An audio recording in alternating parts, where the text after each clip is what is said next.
Ijoolleen keenya aariidhaan waan akkanaa gootanii sirriitti of eeggannoo godhaa. Maaliif jennaanii isinumatu goddaama malee nama biraati miti. Keessattuu biyya ormaa keessatti deetii kana hin barbaachisu. Amma akkuma argaa jirtan mijattiin tuni yookiin aartee ta'a yookiin biyyattii aartee ta'a ni beektu.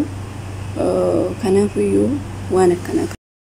Video kana biran darbina waaqaf jedhaatu video kana biran darbina share godha. Nui saba keessanii miti, nui dhiiga keessanii miti, nui Itoophiyaawii miti, nui Oromoo miti. Maaliif qaalii nu ta'uu dadhabdan, maaliif sagalee nu ta'uu dadhabdan, obboleettii keenya dhabuudhaaf ishee tokko dhabnee jirra warra dhiisii kanas dhabuudhaaf sagalee dhabneerra. Qoonsilaan as Libaanos keessa jiru maqaadhaaf as taa'ee jira. Ana yoo maqaan balleessiteedhaan na kassasa. ID kootiif paaspoortii koo isiniif hin gallakkisa. Please sagalee nu ta'a. Warroonni sagalee kana dhageessan sagalee nu ta'a. Sagalee nu ta'a obboleettii keenya dhabuudhaaf mana yaalaa dhabneerra. Amma guyyaa 4 mulu guyyaa 5 mulu mana hakimiititti odoo gargaarsa tokko hin argatin jirti. Nui obboleettii keenya nu fayyisaa isiniin jechaa jirra. Maaliif sagalee nu ta'uu dadhabdan? Nui Itoophiyaawii miti moo nui Oromoo miti moo maaliif fira qabaachuu qabna? Giddeetaadhaan miidiyaa irratti nama beekamu. Giddeetaa miidiyaa irraa nama qabaachuu qabna. Giddeetaa qoonsilaa keessa fira qabaachuu qabna. Giddeetaa ammoo obboleessi kiyya yookiin obboleettiin kiyya imbaasii keessa jiraachuu qabdi na gargaaruudhaaf. Yaa saba koo nuuf iyyaa bakka yaa saba koo sagalee nuuf ta'a. Sagalee nuuf ta'a obboleettii keenya dhabuudhaaf. Nuyi rakkanneerra bakka anamma macarrashaa tasfaa kutadheera. Nu dhaqqabaa bakka sagalee nuuf ta'a. Warri sagaleen keenya kun isin bira ga'u nu dhaqqabaa bakka jirra nuun jedha. Sagalee keenya kana bakka guddaadhaan nu ga'a. Obboleettii keenya ishee lammaffaaf dhabuudhaaf. Isheen tokko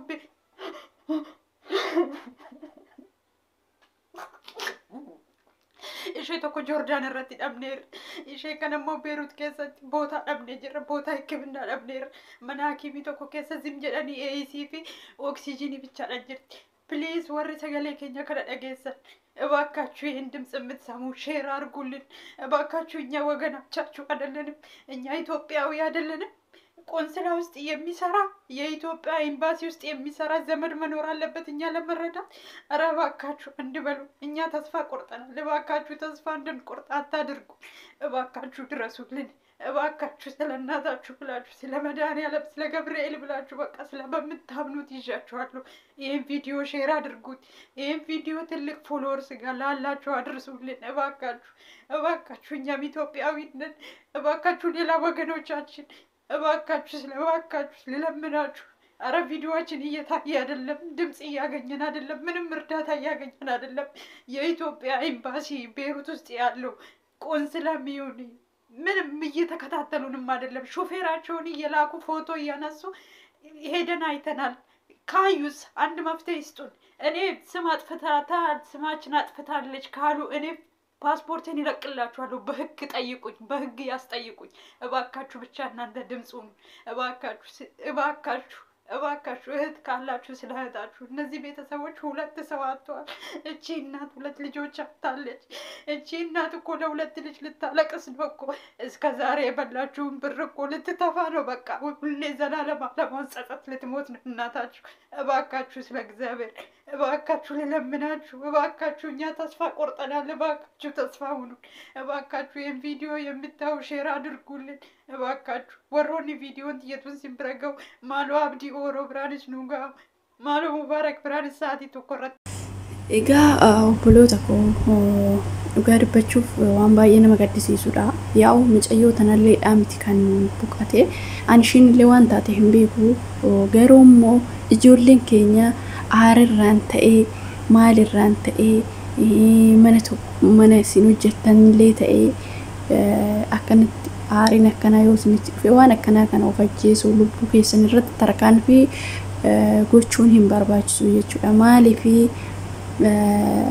biyya ormaa keessattuu maatiin keessaniif yaada akkasuma amma mucattiin tuni beektanii dheengadda akkuma isiniin jedhee lubbuun ishii darbe jechuudha.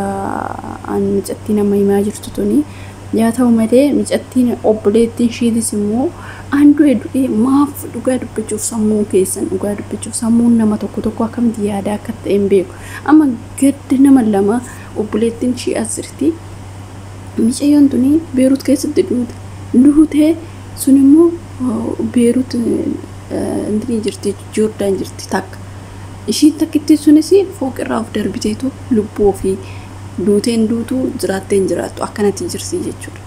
Mucayyoo tanaatu reeffaa galchuun kunoo akkanatti kadhaa meeqa ishiitis immoo ilaala mee kana maal jettu sin dhugaa dubbachuuf baay'ee tokko nama kuni firjaadhaa firjaa mana hin jedhamne waaqayyoon ግን waan godheef qaba ani beeku dhugaa baay'ee takka nama azaazasiisa obboleettiin ishii garuu baay'ee takka dhugaa dubbachuu waan baay'ee gadda guddaarra jirti jechuudha. Gadda nama lama osoo takka buusu takka itti dabalamte ilaala rabbi namarraa qabu dhugaa dubbachuuf waan akkana jechuudha. Enggidi ijoolleen keenya biyya ormaa keessatti lubbuu keessan irratti tarkaan fudhatan muun sinumatu guddaa malee sinitu guddaa malee nama biraatii miti. Kanaafuu wanti darbin hin jiru biyya lafaa tanarraa rakkinaa fi gidiraaf keessa qabda waan ta'eef hin darbiti rakkinni sin dabarti aarinni sin dabarti qabeenyi soo badee hin deebi'a. Kanaafuu tarkaan fin sa'aatii muraasa keessatti wanta deebi'u wanta argamu jecha yookiin immoo wanta badi wanta hin deebine jecha lubbuu ofirratti tarkaan fi fudhattu maali? Kanaafuu ishii namaanis ta'ee harka namaatis ta'ee ofiifis ta'ee ishiin gara fuula waaqaa deemtee jirti mucayyoon tun. Ati yoo gana harkaan of darbitee of ajjeeste kuni nafsiin namaatu hin maaramu jechuudha. Kanaafuu bilees ijoolleen madaamtee sanirree sinaarsitee hojii keessan irratti illee baqa qormaan isinitti baay'ate waan akkana biratti yaaluun gaarii miti. Maaliif yoo in argata wanti muddamatti yeroo sanitti ta'u hin jiru. Wanti hunduyyuu qassi baqassiidhaan wanti raawwatamne hin jiru jechuudha. Kanaafuu obboloota koo warreen waan akkana kan tarkaan ofirratti lubbuu keessan irratti fudhatan of eeggannoo godhaa. Maaliif jennaan wanti hin dabarre hin jiru. Amma fakkeenyaaf namoonni tokko hojiirra ba'anii gaafa hojii qabanii mana keessatti eenyu jedhanii ta'an baqa imtiraamiti qormaata seexanni ni qorti. Kanaafuu qormaata sin jedhamu jabaattee kadhannaa keetiin darbuu qabda jechuudha. Waan akkana ofirratti raawwachuun biyya ormaa keessatti sanuu maatii kee gaddisiisuu maal barbaachisa? Obboleewwan kee rakkisuu maal barbaachisa? Galtee dirree hanga waan itti jiraachisa akka waan itti jiraachisutti biyya kee keessatti rakkoon qabu. Kin biyya ormaa keessatti asitti angalaatamu maatii namni tokko dhugaa dubbachuuf yaadu ani beeku namoota meeqa kan kiloorisii kana dhuguu namoota meeqatu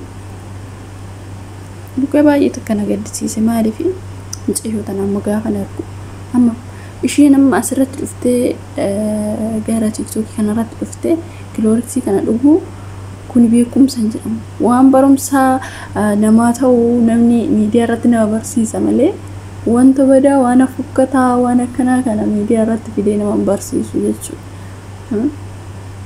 Akkasii dhugaa dubbachuu fi namoota hedduun itti qoosuu beektanii tarii mucayyoon tokko baay'ee jiraachuu dandeessi. Tarii biyya namoonni keenyarree arguu dhiisuu danda'a. Kanaafuu waan akkanaa kana ofirratti raawwachuun badaadha gaarii miti. Amma waan si jiraachise jiraachuu hanga rabbiin akkatti si jiraachise akkatti si uume beeka akkatti si jiraachus sin dhabu. Kanaafuu namni beelandoo hin jiru aangoo ta'een alatti. Kanaafuu obboloota koo waan akkasii biyya ormaa keessatti kan yaaddan isaa sammuu keessan keessa yoo tasumaayyuu akkan seenne jechuudha. Waan badaa waan fokkataa kana jechuudha.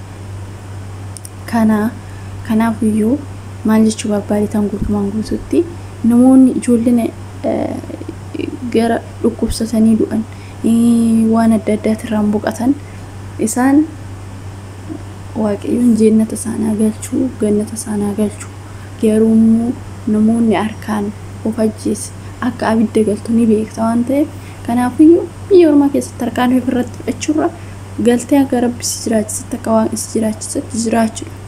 Hin dhabdu waan wafeeyyuu dhugaa dubbachuuf akka barbaadetti jiraata biyya kee keessatti. Qarshiis dhabdu hojjettee fidde humna bichaa fayyaa bichaa qabaadhu. Fayyaa guutuu qabda taanaan ati abbaa qabeenyaati.